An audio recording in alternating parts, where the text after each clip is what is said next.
the first segment, which is around Cyberpunk. So obviously Cyberpunk 2077, CD Projekt Red's huge new RPG, announced back 8 years ago, finally released, barely released in the last generation, had a massive crossover with the next generation. And Mike is the only one on the podcast who has the game. I think you have it multiple times. Where have you been playing it? What do you think of it? What are your initial impressions? And how many hours in are you approximately? Okay, so the game I think was announced when the last gen. Is the PS5 next gen now? Is it current gen now? Oh, I think PS5 is the other stuff old gen. It's current gen, right? PS5. Okay, so this is current gen. So in the older gen, which most people actually still have, I think it was announced when those consoles were kind of being announced. 2012, which was prior to when super long PS4 and Xbox One came out. So understandably, I think a lot of people obviously had pretty high expectations for a game that was, 7-8 years in development now. I learned a bit of lesson when I was a wee child that if you keep your expectations low in life, you will never get disappointed. So I kept my expectations pretty low with this one. A little bit of hype in the back of my mind, but generally pretty low. And I, for one, unlike I think the majority of what I'm hearing on the internet, actually really like the game. Yes, it's got bugs galore, but it's a really solid game for me. It's been an awesome experience so far. So I think I'm probably only about 10 hours into the game, out of which maybe all up 50% was spent tweaking the game. So I've been playing on PC. Lucky for me, because I'm hearing really big issues with current, older gen consoles. So if you have an Xbox One or you've got a PS4, apparently the game is absolutely bad on those platforms. Particularly the base version of those. Especially the base versions, yes. Sorry, I should probably say that. And look, I can kind of understand. I mean, looking at the game and playing it on PC with the visuals that it has, I'm not surprised that it'd be really hard to get it to run on those previous consoles. So I guess they were probably in a situation where, do we release this on the old consoles? I don't know if you can cut off that entire market, but at the same time, you can't release a product that runs atrociously on those either. So I don't know. Just on that, like, you're not allowed to release a game that will only run on PS4 Pro or exactly Xbox that One as well. X. So that goes against the licensing agreements. So it's either they cut out, 180 million or probably more like 150 million consoles and only release on next gen when it's not even optimized for next gen. So it's also huge dilemma. Cancel all the massive amount of pre-orders they would have had. Oh, exactly. You'd be shooting yourself in the foot. But I mean, either way, I think it was a lose-lose situation for them in that sense. I think they got too ambitious, and by the time they got to the I guess later stages of development in this game, the generation of consoles, they're not obsolete by any means, but it's so many years past that technology's moved on, in the last 8 years, that it'd be hard to, get it to work on consoles like that properly. So I feel for people that have that. I know I actually have still quite a lot of friends who, yourself into God, you've got a PS4. I think you have a Pro though, but I know quite a few people that don't even have the Pro. Yeah, so, I have the Pro. On a console, it would really suck. Oh, I'd get it on PC. I'd get it on PC. Oh yeah, absolutely. If you have the choice, of course. But you need a fairly beefy PC to play this thing. So I've got a 2070, and I spent a bit of time trying to tweak the settings. Two things to note. So I run this on a 1440p monitor. So if you've got a 1080p, you might not run into the same kind of issues. But I had to turn ray tracing off, which was one of the whole points of having a 20 series card. Apparently even people on a 30 series card are struggling with ray tracing. So I had to turn that off. Now, it's a bit of a shame because obviously a game like this would benefit greatly from having ray tracing. And I did spend probably, a good hour and a half in different parts of the game, just sort of turning it on, turning it off, seeing what the differences are. And it looks great with ray tracing. But then, performance tanks. So what's the point? And one saving grace, though, is DLSS makes the game so much smoother. So I think, you know, I was reading like something like 40 to 60% performance improvements by having DLSS on. So that's the AI technology that upscales the game from a low resolution, and the game still looks amazing. Runs at like between 60 and 80 frames per second, so it's nice and smooth. So the game itself, in terms of performance and everything, no problem. Bugs, yeah, like everyone experienced, I've had a ton of them. Probably nothing, at least so far in the story, that's been completely game breaking. And there's I keep save files just in case. But there's so many instances where, you know, characters would just hover in the air or something, or they'll do that typical T pose, which is like the default pose before they actually go into any form of an animation. So it's a little distracting, but it's not distracting enough to stop you from enjoying the game. Just on the bugs, you know, park the hype and the timing and the need for them to release it, everything like that. Do you feel like this is like an early access game, like a Steam early access game? No, definitely not. Really? So it doesn't have that many bugs where you feel like it's almost more like a beta? Or it's got a ton of bugs, but because of the scale of the game, I can't compare it to anything that I've played that was an early game on Steam. Early games on Steam tend to not have this kind of scope. So unfortunately, I feel like the scope is probably almost no game has a scope this big. Well, exactly. That's the thing. So it's hard to compare. Yeah, it's got a ton of bugs, but then the scope is so much bigger than any of the games I've played on Steam that it's hard to kind of compare it that way. I think it absolutely should have stayed in development for a bit longer. Maybe like even at least another year, given the amount of little tiny things. And it's the little tiny things that I think add up. If you have one or two glitches here and there, it's not a big deal in terms of immersion and stuff. But I think all those little things add up.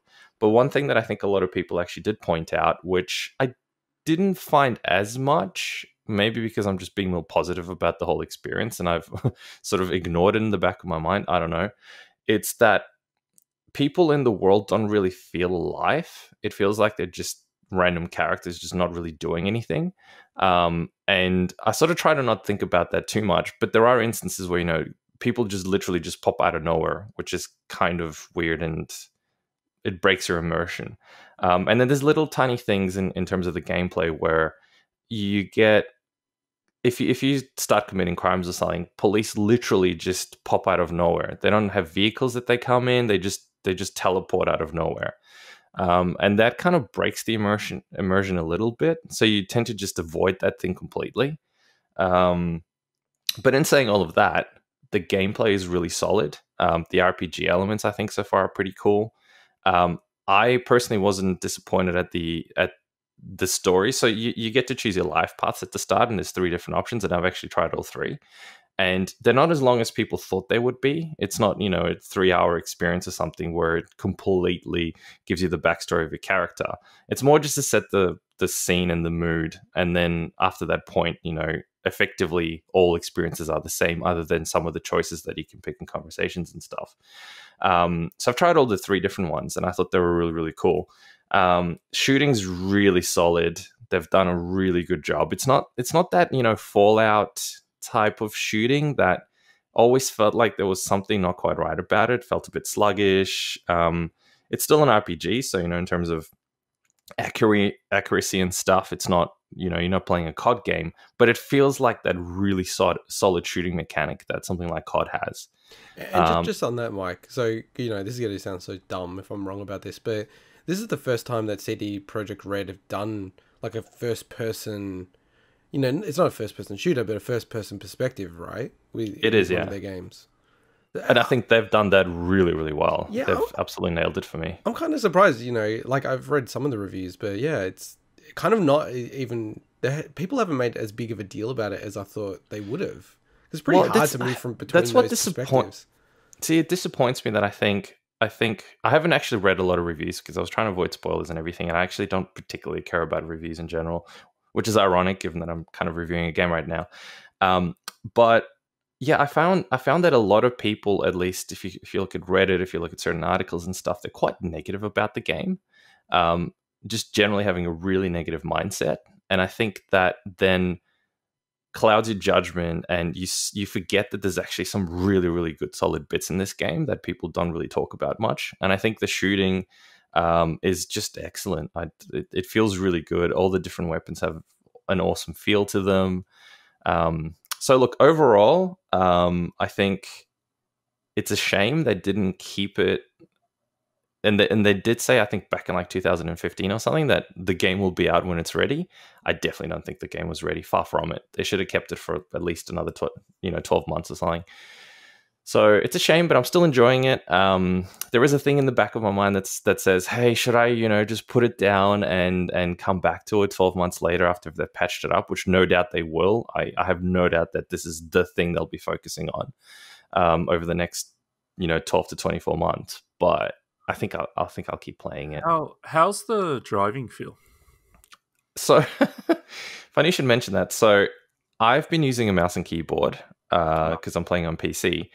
So it's a bit clunky with a keyboard. And I don't know if that's necessarily because the driving's bad. I think it's just because I'm using a keyboard. So I'm going to give it a test with a controller. But obviously, understandably, it's hard to switch between a controller for driving and shooting with a mouse and keyboard, which I find way easier and way more accurate.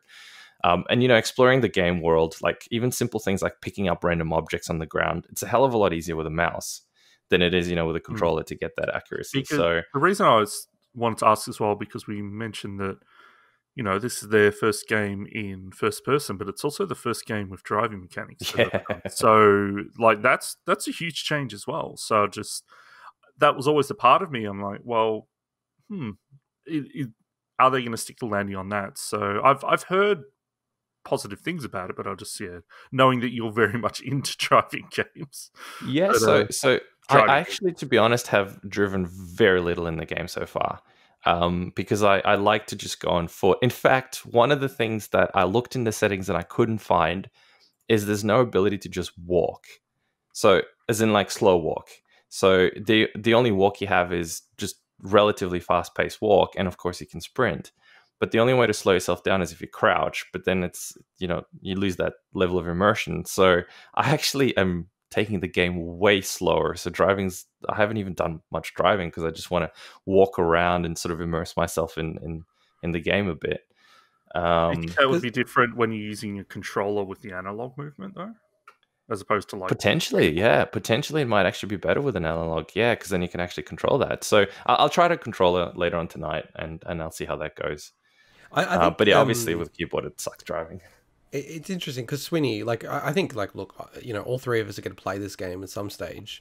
Well, what is your strategy, Swinny, around this game? Are you just holding out until you get a Xbox Series X and you get the next gen patches, which could be like a year away, or what are your thoughts on it?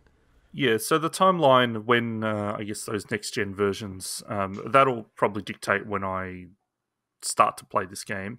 With The Witcher 3, I did the same thing, and I was rewarded for it because with The Witcher 3, they did massive overhauls to the UI, they added new quests for free, and they also added things like New Game Plus. Now, I have no idea if Cyberpunk has New Game Plus or needs it or whatever, but that was, as someone that, wanted to also get all the achievements, that ended up being really good for me because it just ended up making the roadmap much better for me.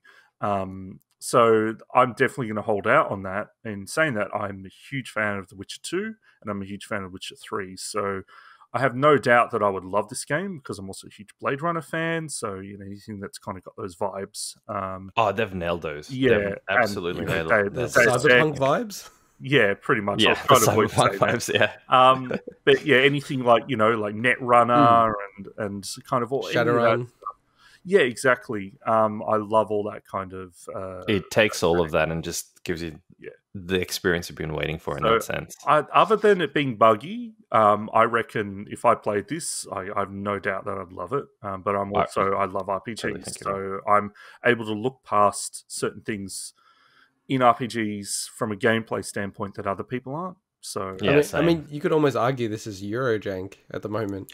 At the moment, it totally is. Yeah, it absolutely is. High budget Eurojank. Yeah, this is very high budget Eurojank. Exactly, it's like the crazy people who make D-grade movies who got like a Tenet-sized budget to make one of their movies. You know, they're I talking think about like high art. Yeah, this is high Eurojank. it's very harsh, obviously. High jank. I actually, listening to you, Mike, talk about it, I've got a new thought of what I might do. Because, the campaign supposedly is more like in the order of about 20 hours, like ballpark. Yeah, it's pretty short apparently, yeah. Like, yeah, people are like shocked that they're like, getting into it and then going, oh, whoa, this is like warning me that, hey, this is kind of the point of no return that you're hitting up to. So I'm kind of thinking, it will go on sale pretty shortly for sure. I kind of think maybe I'll grab it and then just play the main campaign and then just put it away. And then once they patch come back the hell out of it, then I'll pick it up later to do all the side quest stuff, because that's probably like an extra 150 hours on the side quest stuff. Well, that's the thing, right? And different people play differently, and I don't know how you play your game, Swinny.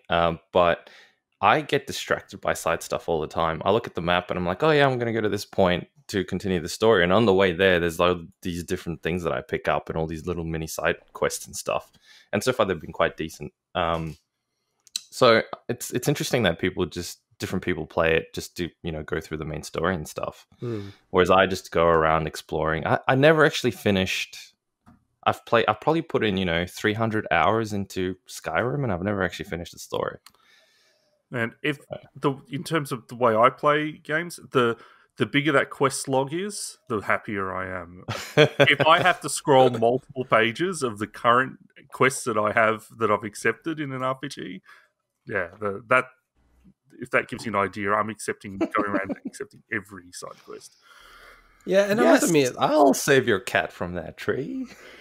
I think, like, even with Breath of the Wild, I didn't want to finish this main story. Like, I'd saved that for well into it. I was like 90 hours in or something, and I'm like, oh, wow, I guess I'll go beat Ganon. Like, I was just going through it. I got so hooked on that game, big time hooked on that game. So maybe my strategy wouldn't even work. I'd start playing it and go, ooh, what's this like little side story that I can go down? Yeah. So and also, Mike, did you want to cover any of the review stipulations and things like that CD Projekt Red put on people? Look, maybe just really quickly, and I think looking at it now, you can kind of see why they did it, and I don't agree with what happened. But from my understanding they only allowed people to review the game before launch on PC, and they did not allow consoles, so they didn't give the codes out for consoles to be reviewed, and you can kind of understand why now.